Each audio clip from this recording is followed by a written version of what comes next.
Je voudrais du soleil vert, des dentelles et des théières, des photos de bord de mer, dans mon jardin d'hiver. Je voudrais de la lumière, comme en Nouvelle-Angleterre. Je veux changer d'atmosphère, dans mon jardin d'hiver. Ma fleur sous la pluie de novembre, tes mains qui courent, je n'en peux plus de t'attendre. Les années passent, qu'il est loin, là je tombe. Nul ne peut nous entendre. Je voudrais du Fred Astaire, revoir un latte. This week, Democrats managed to twist themselves into a Gordian knot with mixed messages between House leadership and House members over impeachment. The semantic arguments are both media catnip and potentially substantive.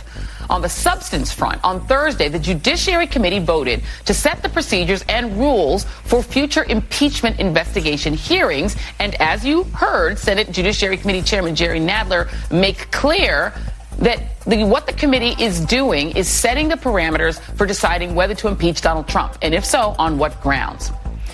And you know how we know how serious the threat of impeachment is, regardless of whether House leadership wants to use the word? Because of the way Trump's attorney general and full-time fixer William Barr kicked into defense mode.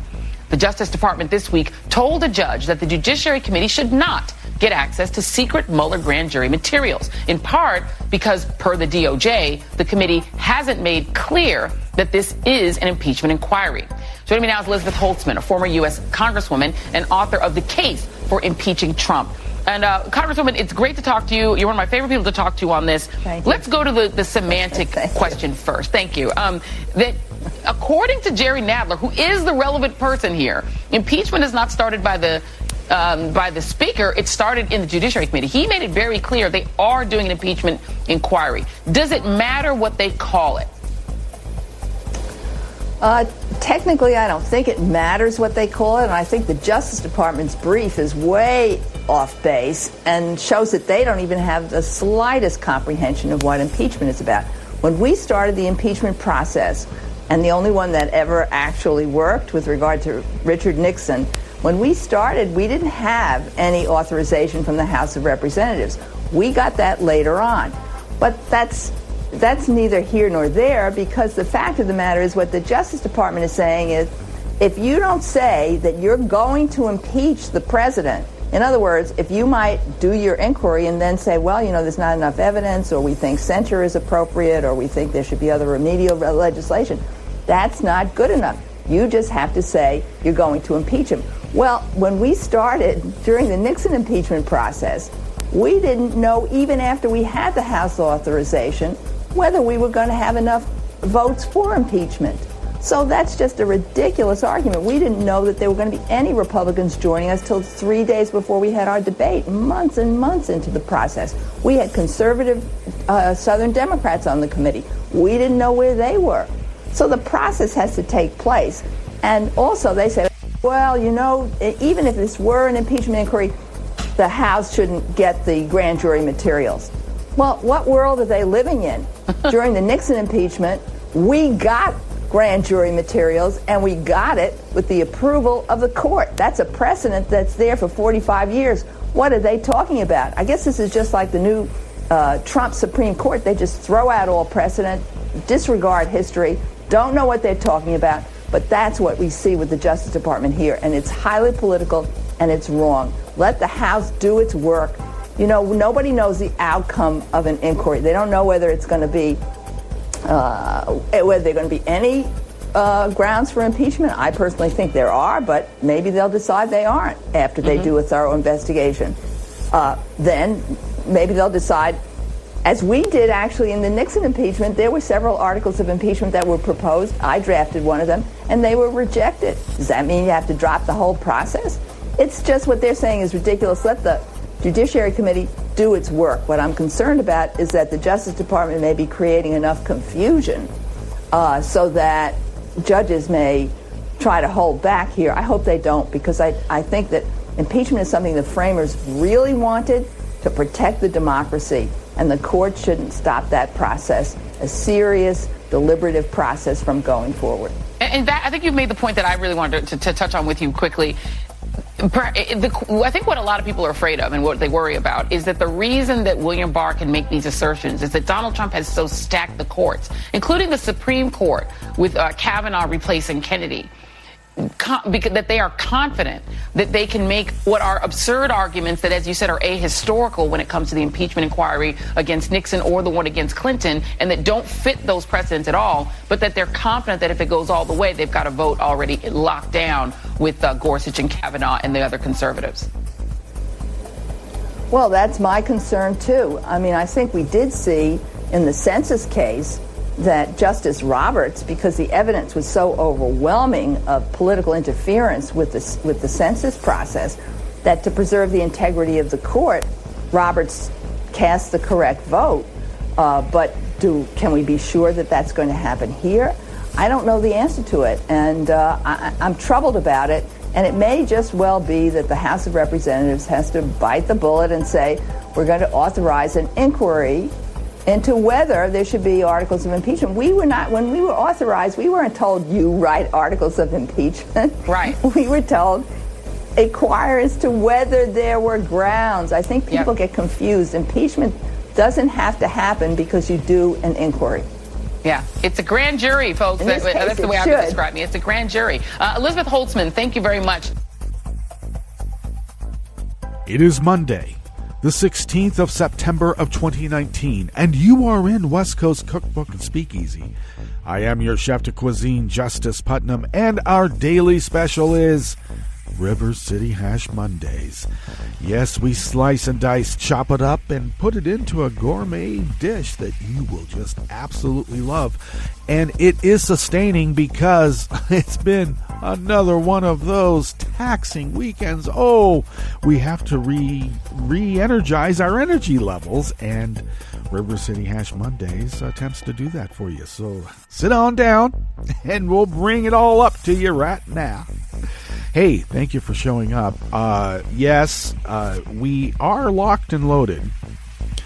They are right now taking the Sharpie to show us where the aluminum tubes and the yellow cake from Africa is so that we can bomb Iran.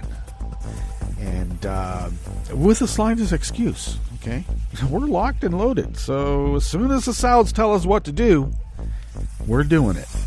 Because the Democratic Constitution, apparently, Kellyanne. Yeah, I'm mixing so many tropes and memes. That's what we do. Because it's River City Hash Mondays. You throw it all in. It's all diced up. You kind of stir it around, and it mixes it some melange. Yeah, Kellyanne also saying that the Democratic Constitution. See, there's two kinds of constitutions in the United States. The Democratic Constitution and the one that's really comprised of all those secret OLC memos that we just found out about that gives Trump pretty much the power of a dictator. So you can't impeach him. The OLC Constitution takes precedent over the Democratic Constitution, which apparently is the U.S. Constitution of the United States. That's where we are. The Constitution has now been othered. Oh my God. And the trolls and bots are out there and they're working shifts. They work shifts. My God. And it's so transparent. I mean, the writing style changes drastically. Just like right around the time that they've changed shifts. It is, it's hard. It's hard to just ignore it, right? One part would be like, well, it's just too much. I'm going to ignore it. I got too much to do. I got too much to think about. I've got other things I need to accomplish. But if you don't point it out at the time, they pour on about 10, 20, 30 more, and you can't keep up. And then they achieve what they want, and that's just a little bit of confusion. So be aware. Point it out when you can. Don't hesitate to point it out. Don't question yourself whether you should or not. And I hate to admit this, but we are in a war. And all of us are in the battle, okay? You can be the resistance to it and try to maintain and protect our democracy. Or you can be an appeaser and do nothing but appease, either by actions or inaction. Your choice. It is, after all, America. All right. Well, that was Elizabeth Holtzman at the top there. Of course, the great Elizabeth Holtzman. She sat on the panel there during Watergate. So she knows from whence she speaks. She does know the semantics and substance behind Trump's investigation for impeachment. Curious how there's another secret OLC memo that says you can't embarrass Trump with impeachment. It's just not allowed. It's right there in the OLC Constitution. All right, and we're going to dive in later on in the week about this whistleblower complaint that's been filed. There is a scandal there that's brewing. A higher authority has demanded that the DNI not turn over the IG's report to Congress on a whistleblower complaint about something going on in the intelligence community right now. A fixing? A changing of things? Oh, you mean along the lines of preventing the FBI from actually interviewing all of those witnesses to Kavanaugh's rape allegations? Something on that order? Oh, it could be that or any other number of things, because this is one of the most. It is this really takes even Teapot Dome and turns it on its head. Absolutely, the most corrupt administration in the history of the United States. The most. And not one of those Trump voters will cite one thing that Trump did that was wrong. You know how you can tell that we're not cult members? We got pissed off at Obama for the drone attacks. And you know what he did? He opened up avenues of transparency that Trump closed. We point out the inequities and the mistakes our people make, and we throw our pedophiles, our tax cheats, and our frauds and grifters in jail. They elevate theirs to the status of a god and genuflect and bow, beating their hearts with their right hands 3 times when the bells ring.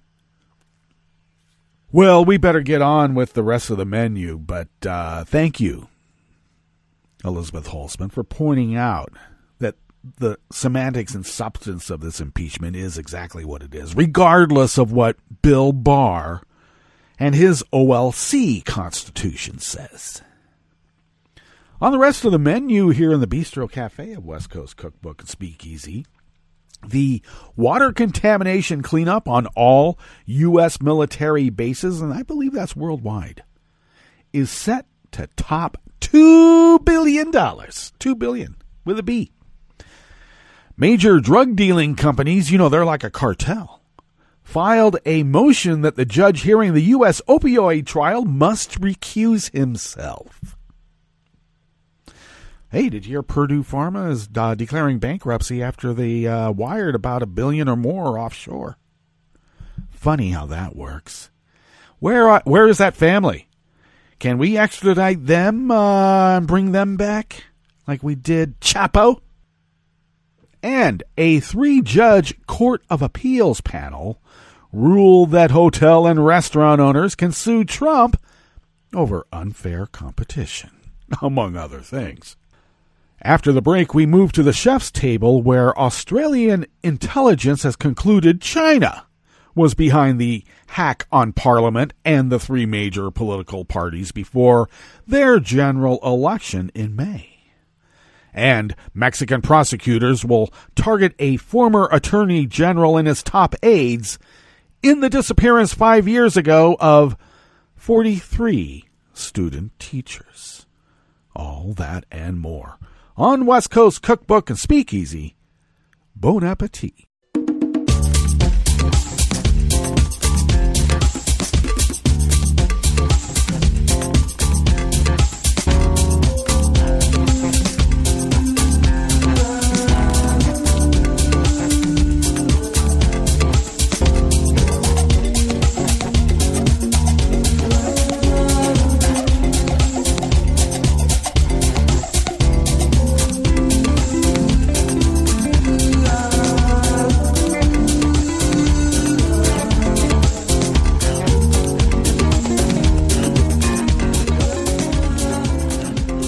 I wanted to add that if you are confused about whether someone, like on Facebook, is a troll, a bot, or an actual real person, I would suggest it just doesn't matter. It just doesn't matter.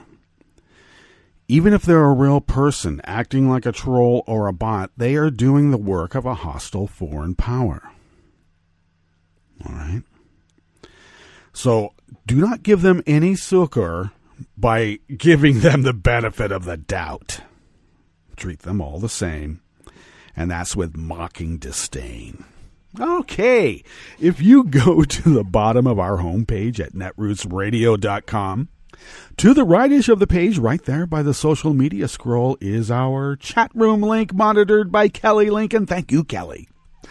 To the leftish of the chat room link at the bottom of our homepage at netrootsradio.com is our Patreon link. And of course, all kidding aside, your generosity has sustained us for all these many 8 years and counting to resist as the founders originally intended for us to resist. And thank you for allowing us to fulfill our civic duty. And we are in the process, of course, of not only paying our bills with the generosity that you have provided, plus what comes out of our own wallets, but I'm just reminding folks that we are collecting funds in which to purchase newish machinery, because these workhorses have been working like horses. And they have not bit Mike Pence. All right? No matter what he says. And I know he actually lied about the horse biting him because it plays well, I guess, in his state. All I know is if Mike Pence says the horse bit him, I want to know what really happened between Mike Pence and that horse. Maybe I don't. None of us do. But regardless, our workhorses here never bite, and they continue to work and resist as the founders originally intended. And though they might not have an animated personality, because they are, after all, only machines, we've named them and hold them dear in our hearts. And so they'll be put out to pasture. They'll still be doing some tasks, but not the bulk of the work that they have been doing for all these many, many, many, many years. So thank you for your generosity in getting us to that point. We're going to have to, because all sorts of support ends at the end of the year. So we got to get on it, and thank you once again for your generosity. If you would like to follow Netroots Radio on Twitter, it is so simple. You just go to @NetrootsRadio. And that's because Tom takes care of that, and he had the foresight to just call it @NetrootsRadio. If you want to follow me, you can @Justice Putnam, and I post the show notes and links diary on Daily Co's about 10 minutes before show time, and then get those links out on social media. You can follow the show on Twitter @CookbookWest, because I did not have the foresight to just call it West Coast Cookbook. They gave me Cookbook West, and I don't know. I clicked on it before I was thinking. So go there. And you can also pick up podcasts by way of Spreaker, Stitcher, TuneIn, iHeart, YouTube, iTunes, etc. etc., etc. All right, let's get into this first offering here in the Bistro Cafe of West Coast Cookbook and Speakeasy. River City Hash Mondays. Oh, some people would ask, is there eggs in the hash? Actually not. It wouldn't be hash then. It would be more towards a frittata. So you don't do that. The eggs go on the side if one so chooses to order eggs. Very simple. All right, Tara Kopp from the McClatchy DC Bureau brings us this first offering here in the Bistro Cafe of West Coast Cookbook and Speakeasy. The price tag to clean up contaminated water sources on all military installations is likely to climb higher than the $2 billion originally estimated, the Pentagon said. Well, of course. Defense Secretary Mark Esper. Now, did he get confirmed? I think he's still enacting. In July, directed the Pentagon to establish a task force to not only look at the contamination, but begin to assess the health impacts that per- and polyfluoroalkyl substance known commonly as PFAS, may have had on service members, their families, and the community surrounding their bases. Oh, my. Is there Agent Orange on that tarmac? Oh, we don't talk about that. Really now. The Pentagon estimated in 2018 that the cleanup would likely cost around $2 billion, but in the months since, it has found additional location where there is PFAS contamination. Do you think it's going to be bigger than that? The answer is yes, said Bob McMahon, Assistant Secretary of Defense for Sustainment, who chairs the new task force. We're really not going to know the full extent and cost until we have much more analysis, much more investigations into the sites to see the scope of the problem, said Maureen Sullivan, Deputy Assistant Secretary of Defense for Environment and a task force member. McMahon and Sullivan met with reporters to discuss the Pentagon review. The task force has 6 months to come up with recommendations for Esper, who ordered the Pentagon to come up with a solution for the contaminated bases as one of his first official duties in office. Hundreds of military bases across the United States have either drinking water sources or groundwater that has above acceptable levels of the chemicals in them. So apparently this is just for U.S. military installations rather than worldwide. Still quite a big sum of money. And can you imagine how much it would be if it was also including the world or our military bases around the world? McMahon said the group has identified several areas it needs to address. Those include cleanup costs and also future health care, such as making it easier for veterans and service members to be able to get their illnesses recognized by the Department of Veterans Affairs as connected to their service in the military. Well, have the businessmen at Mar-a-Lago cleared that yet? The task force is also looking closely at the firefighting foam, known as aqueous film foaming foam, also known as AFFF. And we'll call that F here at Netroots Radio, that has now largely been banned from being used in training at land-based military facilities, but is still used to fight actual aviation fire emergencies. It's not clear if the foam has similarly been banned in training aboard all Navy ships, as recent exercises publicized by the Defense Department seem to indicate it was still in use. McMahon acknowledged the impact of the foam has had on communities and why the Pentagon is making efforts now to phase out the foam. We don't use in training anymore, McMahon said. When it is used is when we are in an actual emergency, and when it is, we treat that site as a spill and treat it as spill contamination, much like we do a variety of other chemicals. Reducing use doesn't undo what we've done, McMahon said. What it does is ensure we don't contribute to any more to the contamination that has already taken place. Wow. Wait until the businessmen at Mar-a-Lago find out, Because if they don't know, Donnie doesn't know. And when Donnie finds out, he's not going to like it.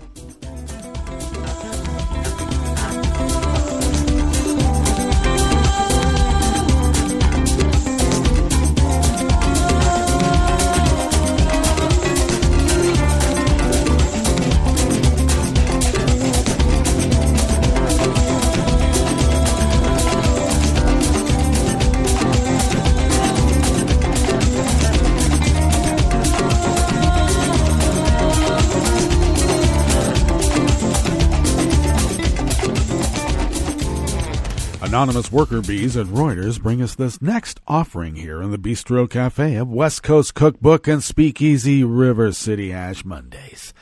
Major drug wholesalers and retailers, I should note right here, major drug wholesalers and retailers are referred to in the Netroots Radio Style Manual as drug dealers or drug dealing companies.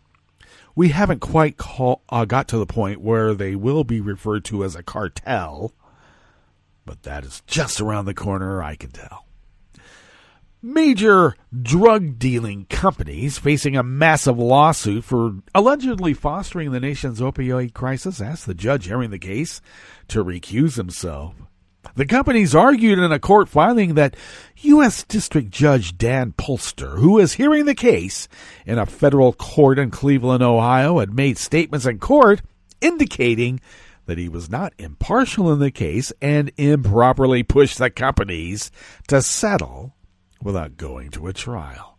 Wait a second. He gave them a sweetheart deal, and it looks like they're going to be moving most of their profits and more offshore and then go bankrupt so they won't have to pay a dime. But that's just not enough to a drug dealer.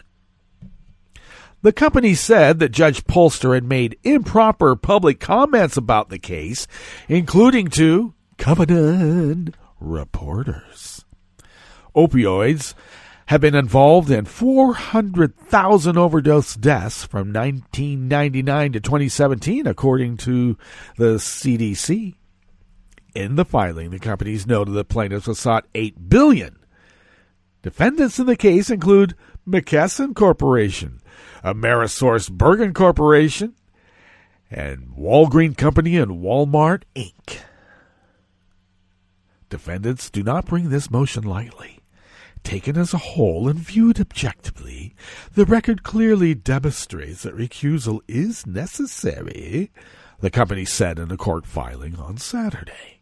In particular, the company said that on January 9th of 2018, in the first hearing, Polster said that the country was in the grips of an opioid crisis, adding 150 Americans are going to die today, just today, while we're meeting. You mean he was reading from the facts? And the facts obviously have a liberal slant now, don't they? Everyone shares some of the responsibility, and no one has done enough to abate it, he said, including the manufacturers, the distributors, the pharmacies, the doctors, the federal government, and state government, and local governments and hospitals. My objective is to do something meaningful to abate this crisis, he said at the hearing. The request for recusal comes days after Judge Polster approved the substance of a proposal by lawyers representing cities and counties suing drug companies over the U.S. opioid epidemic that would bring every state and municipality in the country into their settlement talks. The proposal, part of litigation consolidating about 2,000 lawsuits against opioid manufacturers, retailers, and others seeking damage for the epidemic, calls for creating a class of up to 3,000 counties and 30,000 cities, towns, and villages that could vote on whether to accept any settlement the plaintiffs reach with the defendants. Any proposed settlement would need to win support of at least 75% of class members to be approved.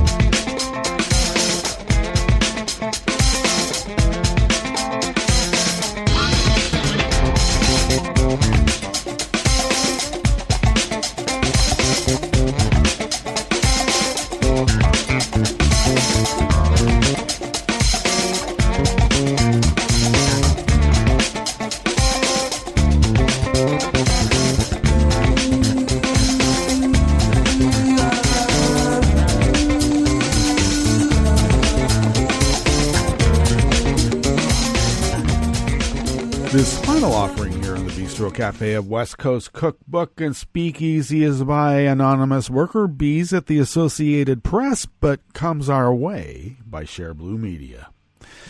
A lawsuit by restaurant workers and a prominent restaurateur and hotelier who say Donald Trump has business conflicts that violate the Constitution was restored by a federal appeals court after a judge on a lower court dismissed it. A 3-judge panel of the Second U.S. Circuit Court of Appeals in Manhattan, on a 2-1 vote, rejected a judge's finding that the plaintiffs did not have standing to sue. At issue is the little-known domestic and foreign emoluments clause of the U.S. Constitution. The appeals court noted that the plaintiffs, including owners of high-end hotels and restaurants in New York City and Washington, D.C., say they are harmed by competing with Trump's businesses over the exact same customer base when customers know that giving business to Trump's establishments might secure his favor in governmental decisions.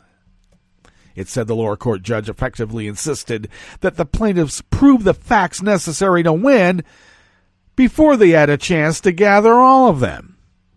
Trump has made appearances at his resorts, golf clubs, and a hotel in Washington frequently since he was sworn in as president in January of 2017. In a dissent, Circuit Judge John M. Walker, Jr. said the plaintiffs were invoking constitutional provisions never directly litigated in over 2 centuries prior to the Trump presidency. He called the case deeply political and said it was an area where federal courts ought to tread lightly. Really now?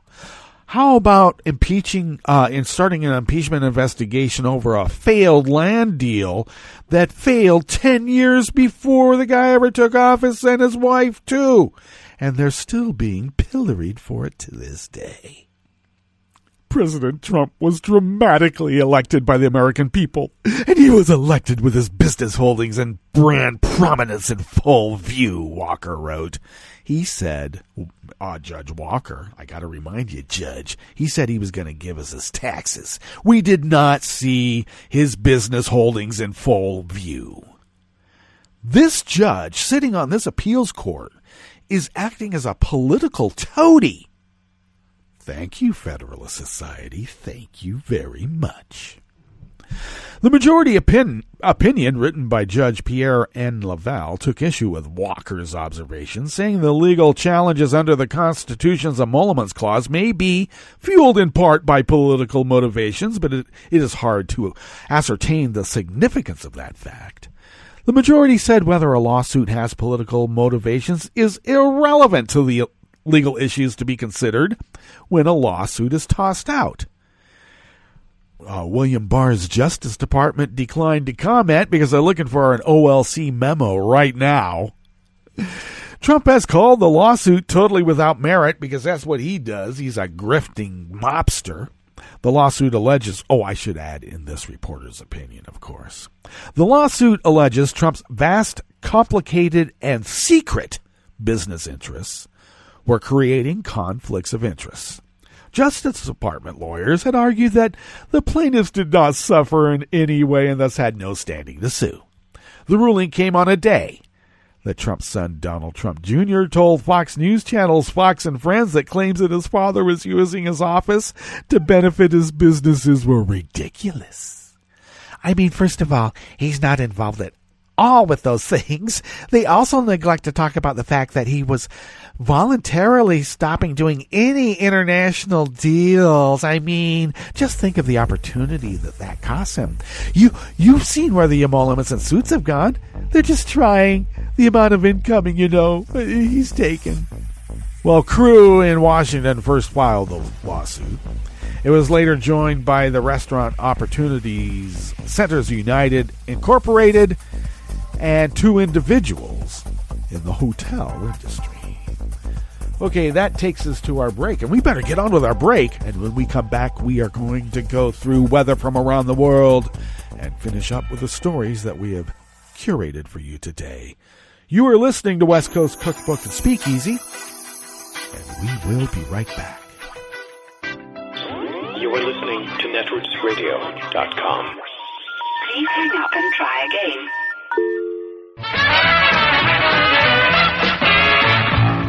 From a point at sea to the circles of your mind, a new force is at work for planetary transformation. New radio for a new Earth.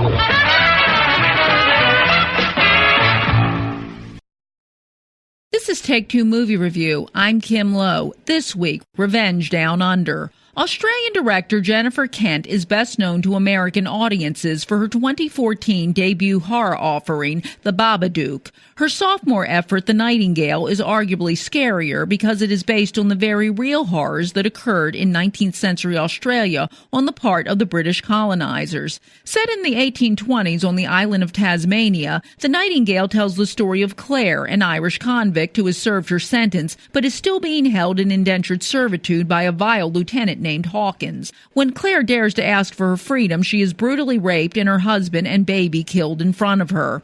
Justifiably set on revenge, Claire hires an Aboriginal guy, Billy, played by newcomer by Kali Ganambar, in a stunning debut to track down Hawkins and his men as they journey cross-country to another town. The deep sympathy that the audience feels for Claire evaporates a bit when we see how she treats Billy, who makes it clear he's only doing the job for the money. He's used to being treated with a mixture of hostility and condescension by the settlers, but the horrors he sees during their quests unsettle even him. Eventually, he and Claire both come to realize they're both marginalized people with a common enemy. As the film continues, whether Claire will succeed in her revenge becomes less of a question than how the revenge you know is coming will actually manifest. At times, The Nightingale can be a bit slow-paced, and some of the brutality portrayed is downright uncomfortable. But overall, it is still riveting and sheds light on the fact that the U.S. isn't the only place with a horrible racial past. Add Ganambar's performance in the gorgeously captured Australian countryside, and this one shouldn't be missed. This has been Take Two Movie Review. I'm Kim Lowe. Catch up with us at TakeTwoMovieReview.com and feed us back on our page on YouTube.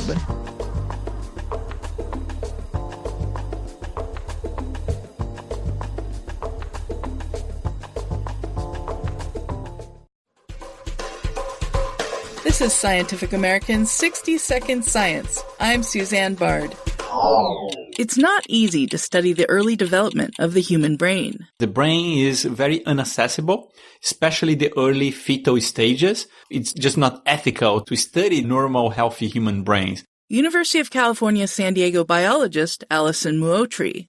He says researchers have instead relied on animal models. But the human brain is so much different from other species that we were desperate to have really a human model so we can study the human brain. Now, Muotri's team may have that model in the form of small globules of brain cells they've created in the lab. These pea-sized structures develop from stem cells that are bathed in a culture of nutrients along with proteins that control gene activation.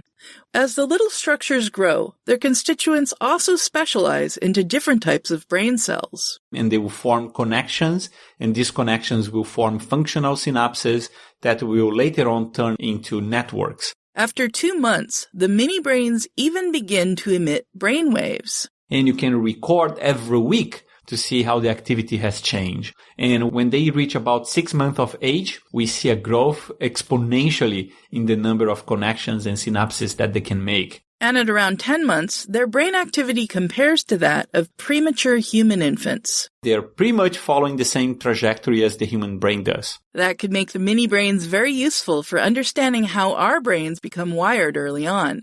And they could also provide insights into the development of neurological conditions such as autism and epilepsy. These very early stages are exactly when some neurological conditions appear. And we have the possibility to help millions of people with neurological conditions. But Muotri also cautions that as the technology moves forward, ethical questions will start to emerge. Someone might ask, are they conscious? Or are they self-aware? Can they feel pain? I think we are in a gray zone where this technology could evolve to something more complex. And then I think the ethical question would be, what's the moral status of these miniaturized brains? Muotri says that same question has formed the basis for the rules and regulations governing the use of animals in the lab, which can serve as a model to guide the mini-brain research. The findings are in the journal Cell Stem Cell. In addition to shedding light on neurological development, Mini brains could also help reveal how the human brain evolved and play a role in improving algorithms for artificial intelligence. These pea-sized brains may produce some big insights. Thanks for listening. For Scientific American's 60-Second Science, I'm Suzanne Bard. This program is presented by the Centers for Disease Control and Prevention. For an expectant mother, taking care of her developing baby means taking good care of herself. One way she can do this is by ensuring she gets vaccinated. If a woman is or might be pregnant during flu season, it's especially important to get her annual flu shot, preferably before the end of October. In addition, women should be vaccinated against whooping cough during the 3rd trimester of each pregnancy. Failure to get vaccinated places both mother and baby at increased risk for serious complications of these infections, including hospitalization and even death. If you're pregnant or planning to get pregnant, ask your healthcare provider when you should get your vaccines. Thank you for joining us on A Minute of Health with CDC. For the most accurate health information, visit cdc.gov or call 1-800-CDC-INFO. Hi, it's Tom.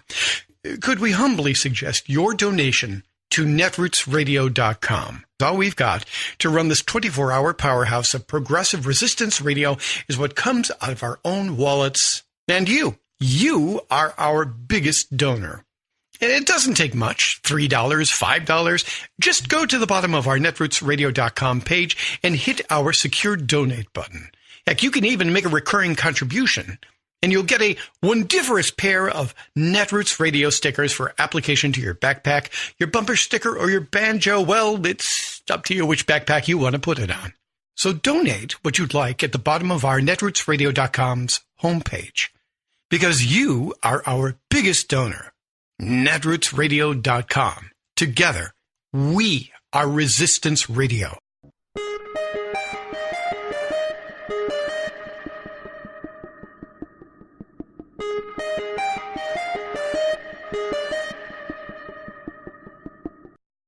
A new level of despair has spread among tens of thousands of migrants at the U.S.-Mexico border who have been seeking refuge, in legal terms asylum, in the United States. I'm Bill Newman, and this is the Civil Liberties Minute. And that's the beginning of a recent Associated Press report which goes on to explain the reason. Quote, the Trump administration has begun enforcing radical new restrictions on who qualifies for asylum, end quote, and who doesn't. And who doesn't is any refugee who has passed through a third country while fleeing for their lives on their way to the U.S. border, who hasn't applied for and been denied asylum in that country, which is to say, as a practical matter, that no refugee from Central America need apply for asylum. Let's return to the AP article. Quote, the United States is the only option, said Dunia Romero, a 31-year-old Honduran, who had tears in her eyes as she spoke at a shelter in Tijuana. She said she packed her bags and fled her homeland with her 2 boys, ages 7 and 11, after learning that her abusive ex-husband, a powerful gang leader, was going to have her killed. Under this administration's rule, this woman and her children cannot even be considered for asylum, at least not unless and until the Supreme Court strikes down the Trump administration's rule as violative of either national or international law. The Civil Liberties Minute is made possible by the ACLU because freedom can't protect itself. This is Solidarity News on Radio Labour. This is a Radio Labour report recorded on Monday, September 16th, 2019. I'm Mark Boulanger. The school strikes have already shown that we can change the world if we stand up together. Young people around the world are calling for students and working people to participate in a global climate strike on Friday, September 20th. And they're being backed by the International Labour Movement. One of the many groups of young people organizing for the strike is Youth Strike for Climate. It has released a video explaining why urgent action to address the climate catastrophe is needed. June was the hottest June on record. July was the hottest month on record. And the media's response to this global emergency? Shut up. Get used to it. Get used to the heat. It will be the new normal. This could be the new normal. This could become the new normal But there is nothing normal about wildfires across France. Or the Netherlands reporting 400 excess deaths in 1 week. Meanwhile, outside Europe, extreme weather events caused by climate change are causing thousands of deaths every year. Some people want us to accept this as normal, so we can carry on acting as normal.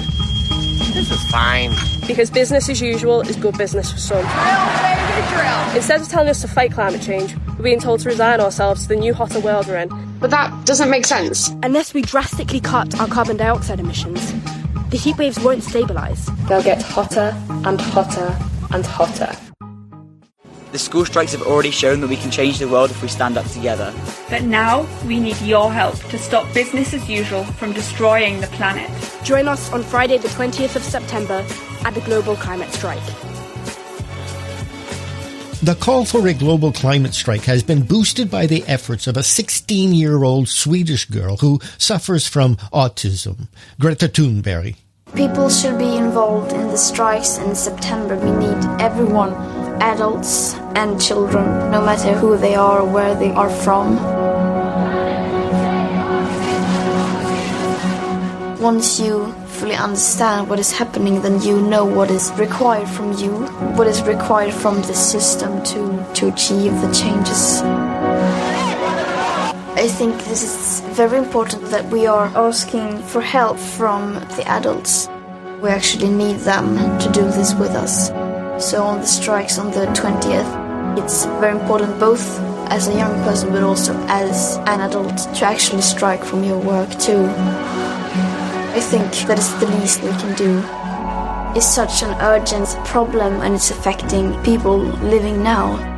We want to stop this from happening and to make sure that we have a safe future. Please join us in September. The International Trade Union Confederation, which represents national labour centres, has expressed support for the action. Sharon Burrow is the ITUC's General Secretary. Your standing up to governments demanding action around climate has in fact been a game changer. The solidarity of the trade union movement globally is behind you. The ITUC, with 200 million members around the world, is totally in support of your leadership. The actions that you will take on this September 20 and the week of the UN General Assembly, we will join you. Where we can, unions will determine that they will strike alongside of you. That's where their laws allow. Where that's not possible, they will take stop work action or other forms of protest. They will lobby governments and, of course, they will march with you wherever possible within the constraint of the law. You need to know that your stand is our stand. If we can't hold governments to account, then we know we've got just 10 years to stabilise the planet and those governments must be shifted. We need local government, national government, global government structures to have the ambition to put sustainability in place. There's no doubt this is the challenge of our future. And that's it. International labour news you can use.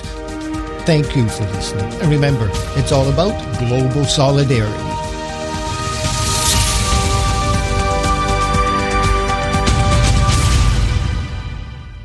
I'm Rick Smith, and this is Labor History in 2. On this day in labor history, the year was 1920. At noon, a horse-drawn wagon containing 100 pounds of dynamite pulled up across the street from the J.P. Morgan Company on Wall Street in New York City. 500 pounds of cast-iron slugs were packed in with the dynamite. A timer detonated at 12:01 p.m. The explosion destroyed the horse and wagon. Shrapnel from the explosion ripped through the air, killing 38 people and injuring hundreds more. The unknown driver of the wagon was believed to have escaped. Authorities blamed anarchists. Meanwhile, the company's workers who died in the attack were mostly young messengers, stenographers, clerks, and brokers. Most of the wounded suffered severe injuries. Just minutes after the blast, the president of the New York Stock Exchange suspended trading in order to prevent a panic. Since the target target had been the J.P. Morgan Company, the New York State District Attorney suggested the bomb was planted by radical anti-capitalists. The Bureau of Investigation, the forerunner to the FBI, pursued the bombing for 3 years. They never found the culprit. In 1944, the FBI reopened the investigation and decided the bomb was the work of Italian anarchists. There was speculation that the bomb was planted by an Italian in retaliation for the executions of Sacco and Vanzetti. 3 days after the bombing, the New York Times reported, "It was said today at the Department of Justice that Attorney General Palmer would recommend in his annual report to Congress that drastic laws for dealing with anarchists and other disturbing elements be enacted. At the same time, he will ask for larger appropriations, which were denied in the past." Over the next 2 years, the Palmer raids arrested and deported many accused leftists. Not surprising, most of the accused and deported were the loudest voices for workers' rights and a united working class. Like what you hear? Check out more at laborhistoryin2.com.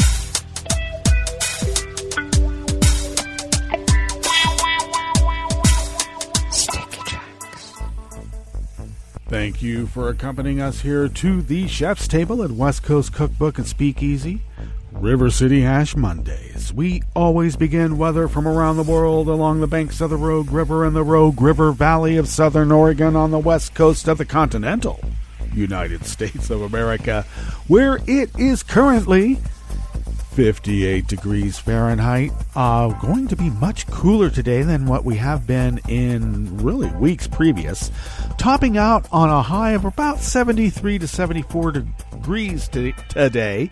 Overnight lows in the low 50s.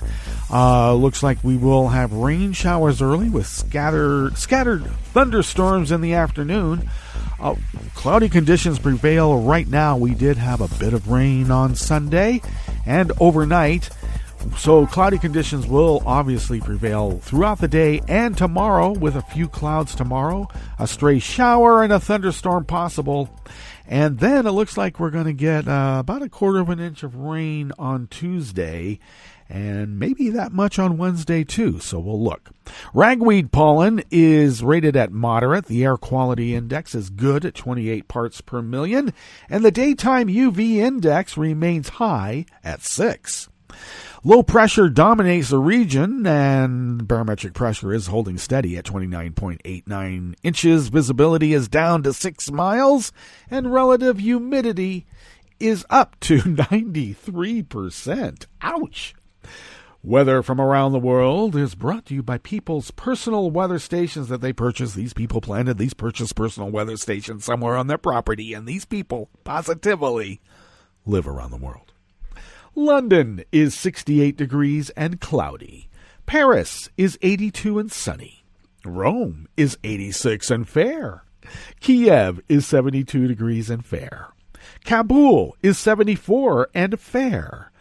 Hong Kong is 83 and fair, with looks like an 80% chance of petrol bombs being thrown and retaliations by the police and military. Tokyo is 76 and partly cloudy. Sydney, Australia is 53 degrees with a rain shower. San Francisco, California is 58 degrees and cloudy with, it looks like, a wind advisory. And New York is 72 degrees Fahrenheit and cloudy. And that is weather from around the world, brought to you by people's personal weather stations that they purchased. These people planted these purchased personal weather stations somewhere on their property, and these people positively live around the world.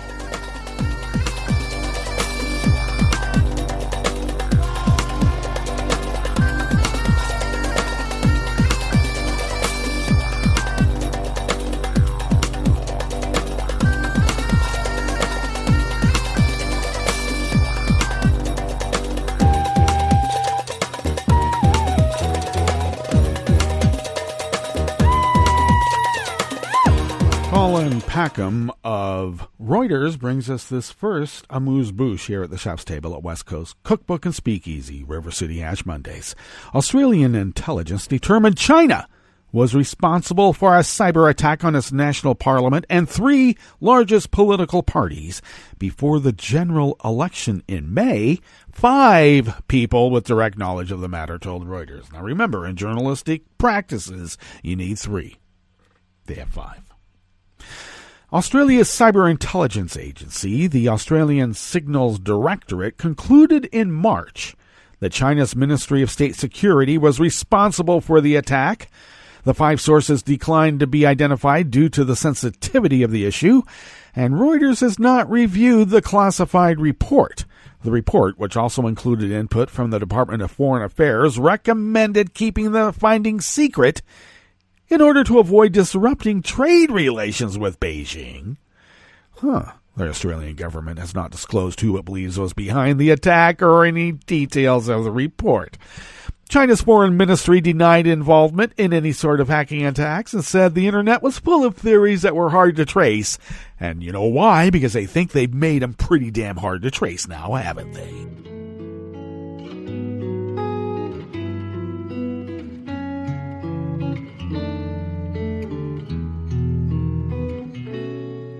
Je te donne ce mon amour pour la vie entière. La promesse de me trouver à tes genoux. Aussitôt que tu m'appelles, rester toujours fidèle. C'est tout, c'est tout. Je te donne tous mes printemps, mes étés de mer, mes automnes quand les feuilles tombent partout. Si ce n'est pas une bonne affaire, je te donne tous mes hivers. Anonymous worker bees at Reuters bring us this final amuse-bouche here at the chef's table at West Coast Cookbook and Speakeasy. Mexican prosecutors will target a former attorney general and his top aides in their investigation into the handling of a controversial probe into the disappearance 5 years ago of 43 student teachers. The Attorney General's office said prosecutors would hold to account those who oversaw the widely panned probe into the abduction and apparent massacre of the trainee teachers by corrupt police working with a violent drug gang. The scandal battered the reputation of then-President Enrique Peña Nieto. His successor, Manuel Lopez Obrador, has criticized how the case was handled and the release of suspects at the heart of the probe. Deputy Interior Minister Alejandro Encinas, the official overseeing the reopening of the case, told the news conference 77 of 142 suspects detained in the southwestern city of Iguala have been released by the courts. Encinas said the probe by prosecutors into officials in charge of the case would focus in particular on Jesus Murillo, Thomas Aron, and Jose Aaron Perez Caro. And let's hope they are held to account to the fullest extent of the law. Well, that brings us to the end of our broadcast period for the day, but you do know that Netroots Radio is going to broadcast on. In fact, we're going to meet up tomorrow for Terrytown Chowder Tuesdays. So do stay tuned to Netroots Radio all day and all night for all the breaking news as it breaks. And we'll meet up here tomorrow, right here, in West Coast Cookbook and Speakeasy. Bon appetit.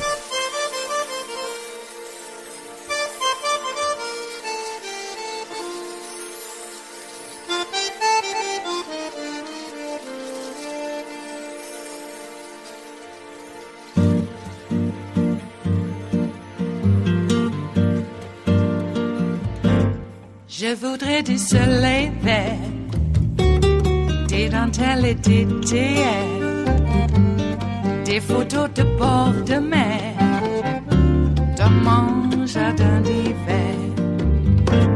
Je voudrais de la lumière, comme en Nouvelle-Angleterre. Je veux changer d'atmosphère, dans mon jardin d'hiver. Ma robe à fleurs, sous la pluie de novembre, tes mains qui courent, je n'en peux plus de t'attendre. Les années passent, qu'il est loin, là je tombe. Nul ne peut nous entendre. Je voudrais du Fred Astaire, revoir un latte Goël. Je voudrais toujours te plaire dans mon jardin d'hiver. Je veux déjeuner par terre comme au long de golfe clair, t'embrasser les yeux ouverts dans mon jardin d'hiver.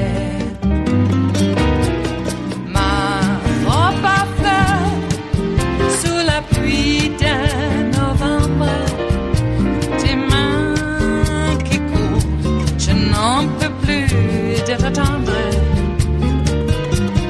Les années passent, il est loin, là je tombe. Nul ne peut nous entendre. Ba-da-da-dum-di-da-dum, ba-da-da-dum-di-da-dum, ba-da-da-dum-di-da-dum, dans mon jardin d'hiver. Ba-da-da-dum-di-da-dum, ba-da-da-dum-di-da-dum, ba-da-da-dum-di-da-dum, dans mon jardin d'hiver. Dans mon jardin d'hiver, dans mon jardin d'hiver.